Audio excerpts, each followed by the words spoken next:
Hello guys, welcome and welcome back again to our channel All Things With Us, and welcome back again for another amazing video. So in today's video I'm going to be showing you how to make this set of tables, nested tables, but with a little design on it. So this is just me doing the welding work, but I normally don't show the welding part in most of my videos. The reason why is because of the lightings, the welding part of it and everything. But today I'm just going to show you small clips on it. So after doing the welding, we are going to be preparing the tables, and I'm going to be taking you step by step on how I'm going to be making the tables. Anyway, if you're new here, feel much welcome. If you're already a subscriber, thank you for always coming back, watching our videos, liking them and commenting on them. If this is your first time clicking on our video, kindly consider subscribing to our channel. Hit the notification bell so that you always get notified whenever we upload new videos like this and more. So for these tables, I'm going to be giving you the measurements. So the bigger table had a diameter of 80 centimeters, and the smaller one had a diameter of 60 centimeters. The bigger table had a height of 18 inches and the smaller one had a height of 16 inches. So those are the basic heights or measurements that I did use during this DIY today. I hope this will help you. So keep watching the video till the end, because I have a lot to show you in this one video.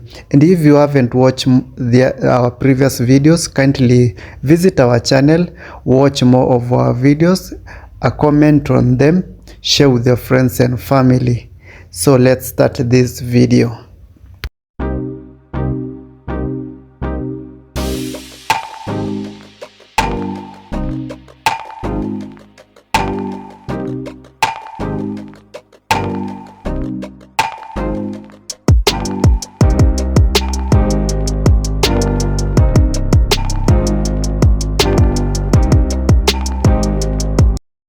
So normally, if you are done with the welding part, you need to smoothen the edges or the parts that you have did the welding using this grinder. So you need to smoothen the parts.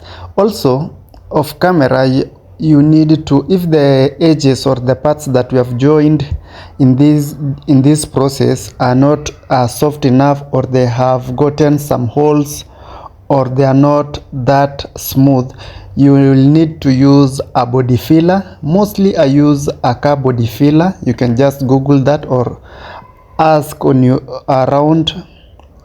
You can just go to those people who deal with cars and ask them about the body filler. They can mix it for you, and you go and apply it on this one. That is if you want to do this one. And also you can go to a welder to show you how to do this.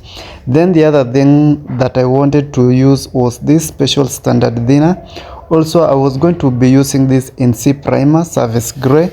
I usually use AC based paints, so I'm going to be mixing it. Use this gun, spray paint gun, to prime these tables. So that is the first thing you need to do. You need to start by smoothening all the joint parts. After that, you would use a body filler to fill them, and also you need to prime them. So this is what we are going to be doing. As you can see on the screen, we are just going to be priming them, and I'm going to be showing you the whole process.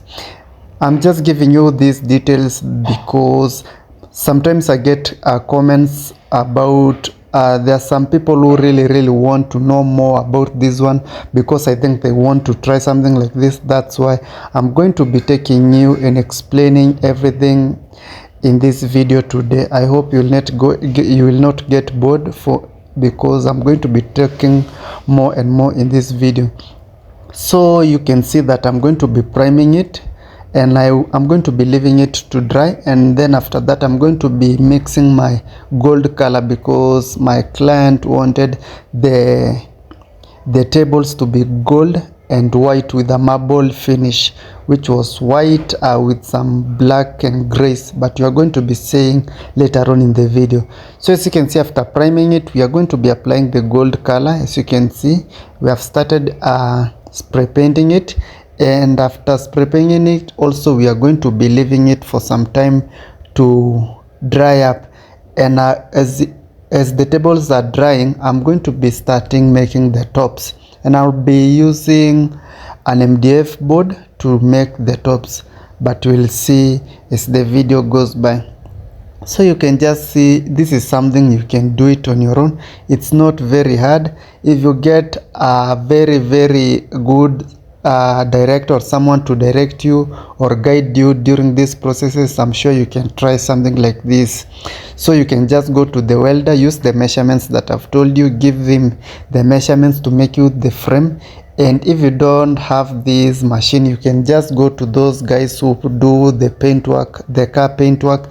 They can just paint it for you there, and then you take it. Also, if you don't have the tops, you can just go where they sell the boards. You give them the measurements, cut them for you, and then you just go and do what you can. That is if you don't know how to do most of the things, but if you know, you can just watch the video, learn, see how I'm doing it, and you can just give it a try. So now we are going to be painting the bigger table. As you can see, we are done with the smaller table, and the final product should be looking like this. As you can see, it's very neat, it's shiny, it's gold, and everything just came out very neatly.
After cutting the tops for the tables, I also did cut the PVC marble sheet as the same measurements as the tops, because I'm going to be joining them so that my tables or my client's table should be having a marble finish, but you are going to be seeing how I'm going to be doing it. So also I did cut 3 pieces of them, a smaller one and a bigger one, because for the bigger table it had, as I told you, it has 2 shelves. So the top one should be having this marble finish, and then the lower one we are going to be painting it white, and I'm going to be using an acrylic based paint that is off camera. If just you want to know what I did for the lower shelf, I'm going to be using an acrylic based paint to paint it, and then the top of it I'm going to be using this PVC marble sheet, and I'm going to be using this quick fix glue. It's the same as contact glue, so I usually use this one because at least so far it hasn't disappointed me since I started doing my DIY, so it works well. You can use it, and you should apply it on the top of the PVC or the Formica. If you can get a Formica, it's cheaper. You can just see what a Formica is. You can just use a Formica or this PVC. And also, so what I mean is you can apply the quick fix glue on top of the board, also on the PVC. This is to make the attachment very strong, and then after that you just attach it. I do some sanding on the edges, And also if you want to put the top that is to be on top of the frame, that is the metal, you need to bind it using a lipping tape. But for this one I was not using a lipping tape because this top is going to be submerging into the metal, but you will see it's going to be flashing. It's going to be flashing with the frame. As you can see, I'm trying to show you, but you will see at the final product. So that is me just joining the pieces together after I'm done. So that was the bottom shelf. As you can see, it's plain white because we just painted it white. And then I'm going to be putting the top part which had this PVC, and I'm going to be using a 1/4 inch screws to attach the tops to the frame. That is, if you want to know how I did it, attach them, I'm going to be using screws to attach them because I did it off camera, of course, because I didn't record that part. So this is very, very simple. And I want you guys to tell me in the comment section what you honestly think about this DIY, if it's something you would like to do or it's something you want to try. And if you have any question, kindly reach me out in the comment section. Ask anything, comment, tell me something good, tell me what you think about the whole process, and definitely I'll get encouraged and I will definitely bring you more videos like this.